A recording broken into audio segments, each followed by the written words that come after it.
Dans cette vidéo, on va découvrir la notion de switch case en Swift. Les conditions, c'est vraiment la base de tout programme en Swift, et donc après avoir vu les conditions if, else, il est temps de découvrir une autre manière de prendre des décisions en Swift, le bloc switch case. Imaginons un petit peu une boîte magique qui permet de trier des choses rapidement selon leur catégorie. Eh bien, c'est exactement ce que fait le bloc switch case. Je ne sais pas si vous avez eu ça dans votre enfance, mais par exemple, les petites boîtes comme ça qui permettent de trier des Lego, où vous mettez vos Lego en vrac et ça permet de les trier selon les tailles, selon les formes, etc. etc. L'autre exemple, c'est une petite machine qui permet de trier automatiquement les pièces, où vous mettez vos pièces et elles glissent, et en fait elles vont tomber dans la case automatiquement en fonction de leur taille et donc en fonction de leur valeur. Toutes les pièces de 2 € vont tomber au même endroit, toutes les pièces de 50 centimes au même endroit, etc. etc. Eh bien, il faut vraiment voir le bloc switch case comme ces petites boîtes magiques qui permettent de trier en fonction de certaines catégories. Et donc le bloc switch case, il est souvent utilisé lorsqu'on souhaite tester une ou plusieurs conditions complémentaires, et j'insiste sur le complémentaire, comme par exemple si on veut tester si un utilisateur a moins de 13 ans, s'il a entre 13 et 18, ou s'il a plus de 18. On pourrait très bien utiliser un bloc if-else, et c'est d'ailleurs exactement ce que j'ai dans mon exemple que je vais vous expliquer tout de suite. Mais ça alourdit un petit peu le code, et on va voir que ce code-là, on peut l'écrire de manière un petit peu plus simple avec un bloc switch case. Donc ici, j'ai pris un exemple de l'âge d'un utilisateur, par exemple, qui est stocké dans la variable valeur, et on veut tester si l'utilisateur a moins de 13 ans. Donc on peut ajouter un bloc if, si on a moins de 13 ans, on tombe dans ce code-là, et on veut ensuite vérifier si on n'a pas moins de 13 ans, donc si on a plus de 13 ans, si on a moins de 18 ans. Donc il faut faire attention, ce code-là, ligne 8, ne va pas être exécuté si on a moins de 18 ans forcément, mais si on a plus que 13 ans et moins de 18 ans. Autrement dit, entre 13 et 18 ans. Et ensuite, le bloc else va être exécuté si aucune des conditions préalables n'a été vérifiée, c'est-à-dire si on a plus de 18 ans. Donc, ce bloc-là, il fonctionne très bien. On peut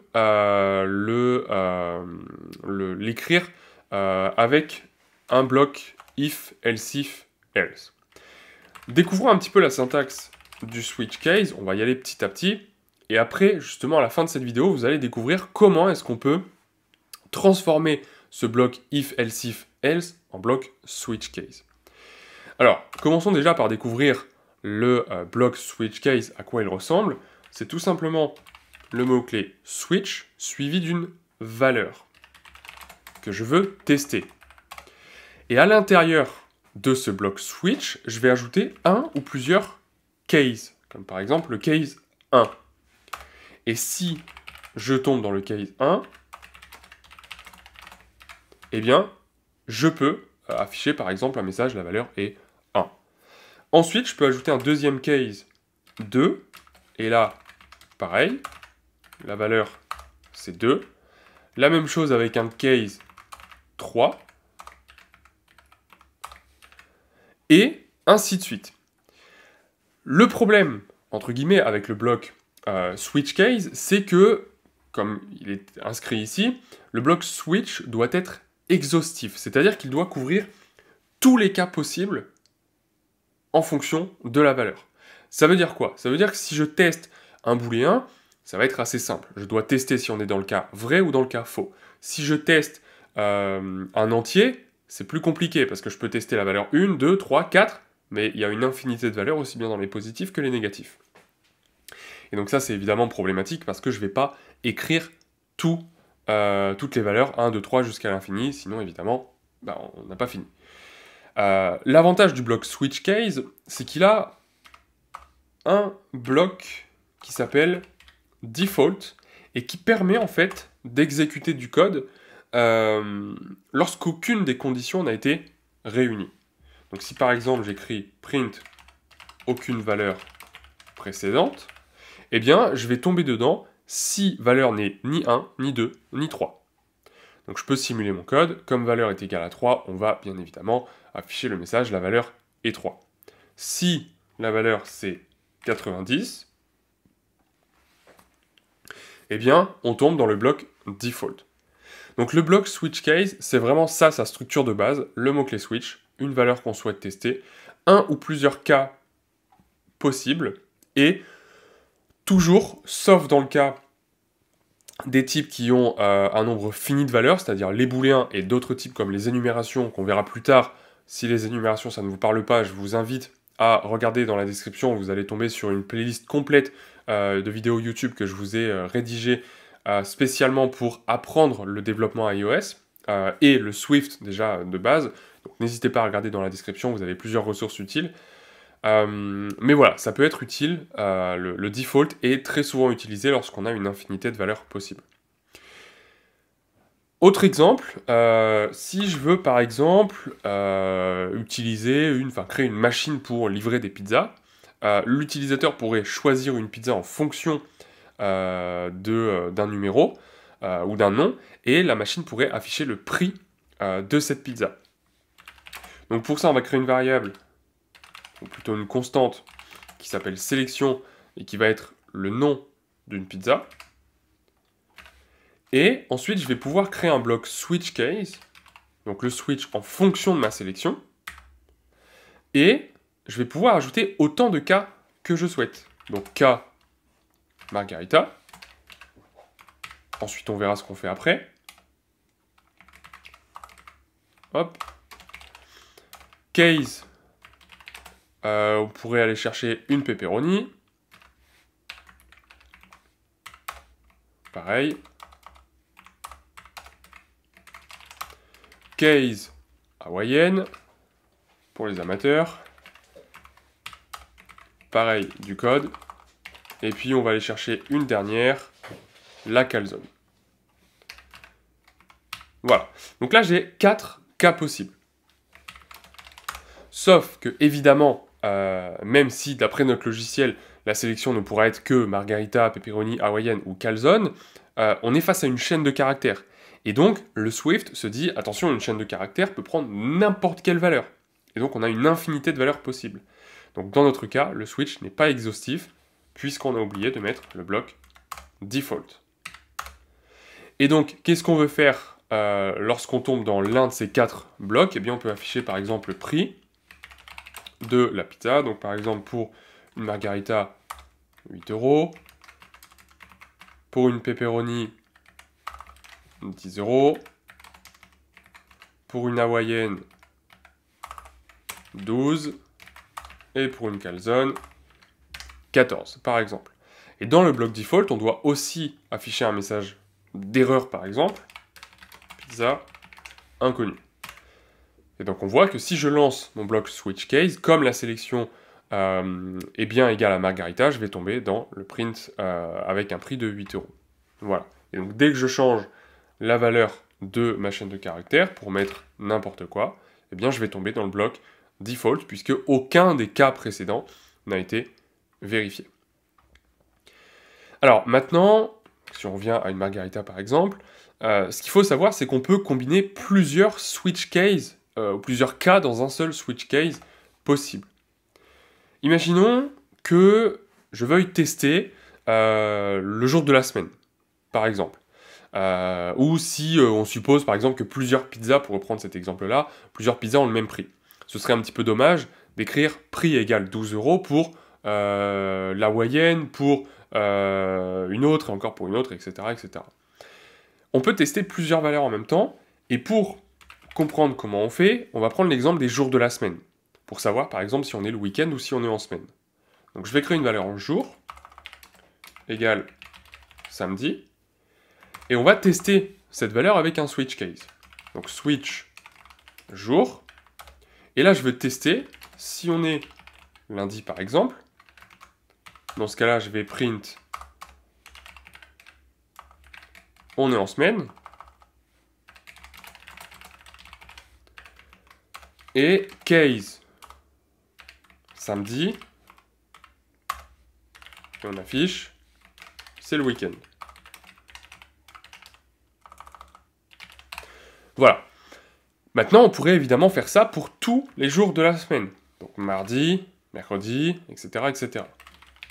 Le problème, c'est que là, on se retrouve avec du code qui est dupliqué, ce qui n'est évidemment pas du tout bon signe, et qui pose problème dans la maintenance du code et le fait d'écrire du code propre. Donc on évite au maximum de dupliquer du code. Et pour ça, eh bien, on peut tout simplement mettre plusieurs valeurs dans le case. Je peux écrire par exemple lundi, mardi, mercredi, hop, jeudi et vendredi. Et dans ce cas-là, si jour est égal à l'une de ces valeurs, donc soit lundi, mardi, mercredi, jeudi ou vendredi, on tombe dans ce bloc-là. Et j'ai pas besoin de recopier à chaque fois, en l'occurrence 5 fois, le message on est en semaine. Et pareil pour le samedi, enfin pour le week-end, on affiche ce message si jour est égal à samedi ou à dimanche. Et évidemment, on doit toujours ajouter le default, puisque la chaîne de caractères peut prendre une infinité de valeurs. Donc par exemple, on peut indiquer jour inconnu. Et donc dans ce cas-là, comme le jour est égal à samedi, on affiche bien le message c'est le week-end. Alors, ça c'était pour le fait de gérer plusieurs cas possibles quand on est face à une chaîne de caractères. Maintenant, on a vu que le switch case peut aussi s'appliquer sur des valeurs, donc des entiers, des doubles, des flottants, peu importe. Et donc, ici, on pourrait, par exemple, se dire pour un score, let's score égale 85, eh bien je vais tester switch score, je vais tester si score est égal à 85, 86, 87, 88, 89, etc., etc. Et on va se dire par exemple que si on est entre 85 et 89, on exécute tel code, et si on a entre 90 et 100, on exécute tel code. Le problème, c'est que là, ça devient assez fastidieux, et heureusement, il existe une méthode en Swift qui nous permet de remplacer en fait toute cette suite de valeurs, et de créer tout simplement un intervalle en écrivant 90, 3 petits points, 100. Et si j'écris ça, eh bien ça me permet d'exécuter du code si 85 est compris entre 90 inclus et 100 inclus. Donc là, je peux écrire par exemple la note c'est A. On imagine un petit programme qui veut calculer la note en fonction du score. Et bien ensuite, je peux faire exactement pareil pour toutes les valeurs, par exemple comprises entre 75 et 90 non compris. Donc 2 points chevron. Et là, j'affiche la note B. Voilà. Donc si la note est comprise entre 75 et 90 non inclus, j'aurai une note de B. Et si j'ai entre 90 et 100, j'aurai une note de A. Et puis je peux faire la même chose pour, par exemple, des valeurs comprises entre 50 et 75. Ensuite, on a une note de C. Et la note par défaut, puisqu'on peut imaginer que la note la plus basse, ce serait la note D, eh bien, j'affiche la note D. Alors ici, notre programme est semi-robuste parce que, imaginons que j'ai 85, c'est bien, ma note est bien de B. Si j'ai 95, la note est bien de A. Si j'ai 45, par exemple, la note sera bien de D, comme on le voit ici. Par contre, si j'ai moins 45, ce qui a priori est une note qui ne devrait pas exister, j'ai quand même une note de D. Alors après, il faut voir en fonction du programme que vous voulez créer. Peut-être qu'il y a une infinité de notes possibles, ou peut-être que les notes négatives sont interdites, et les notes au-dessus de 100 sont interdites. Et dans ce cas-là, il faudrait tester si la note est positive, c'est bon. Si elle est négative, on affiche un message d'erreur, et si elle est plus que 100, on affiche aussi un message d'erreur. Donc ça, c'est à vous de voir en fonction du programme que vous voulez créer.